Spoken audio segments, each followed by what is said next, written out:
เมื่อช่วงเมื่อช่วงผู้ปนนั้นเขาสามน้องไผ่เต้าข้าวกูก่อนในขนมในก็วันที่26 เดือนปี2023มันได้ก็เขาเดี๋ยวป้าได้ก็เขากับตัวเองกำลังพรีเมียร์ลีกไปเจน25ในเขามาด้วยกันดีกูที่เนินตั้งในขนมมือคำว่าในก็ฟูฮามเลยตั้งวุบในก็เหมือนกัน1-1เวสต์แฮมก็เอาเปีนอตติงแฮมฟอร์เรสต์กับ4-0ลีดยูไนเต็ดก็เอาเปียซาดัมตันกับ1-0เอเวอร์ตันก็ซุ่มบันเอสตันวิลล่ากับ0-2เลสเตอร์ซิตี้ก็ซุ่มบันอาร์เซนอลกับ1-0ผลมองเอฟซีก็ซุ่มบันแมนเชสเตอร์ซิตี้กับ1-4และคริสเตเบลเลเลยตั้งลิเวอร์พูลก็เหมือนกันกับ0-0ในเขามาต่อกันได้เข้ามาจันตารางพอในคานอที่1โฮเทลนั้นก็ถือเป็นอาร์เซนอลมีอยู่57หมายที่2นั่นก็เป็นแมนเชสเตอร์ซิตี้มีอยู่55หมายที่3นั่นก็เป็นแมนเชสเตอร์ยูไนเต็ดมีอยู่49หมายที่4นั่นก็เป็นท็อตเทนแฮมฮอตสเปอร์มีอยู่42หมายที่5นั่นก็เป็นนิวคาสเซิลยูไนเต็ดมีอยู่41หมายที่6นั่นก็เป็นฟูลแฮมมีอยู่39หมายที่7นั่นก็เป็นลิเวอร์พูลมีอยู่36หมายที่8นั่นก็เป็นไบรตันมีอยู่35หมายที่9นั่นก็เป็นแฟรงก์เฟิร์ตในขนมมีอยู่35หมายเหมือนกันค่ะที่10นั่นก็เป็นเชลซีมีอยู่31หมายที่11นั่นก็เป็นเอสตันวิลล่ามีอยู่31หมายที่12นั่นก็เป็นคริสเตเบลเลนมีอยู่27หมายที่13นั่นก็เป็นนอตติงแฮมฟอร์เรสต์มีอยู่25หมาย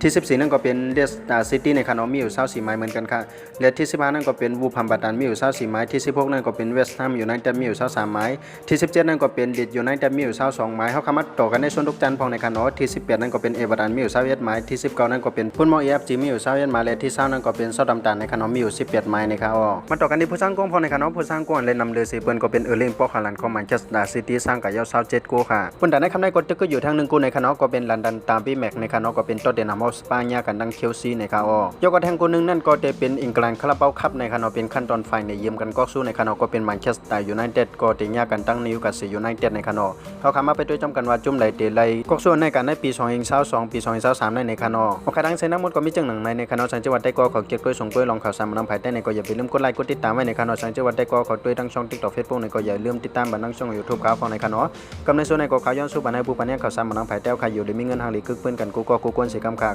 ข่าวสารนำภายใต้ใหม่สงค่า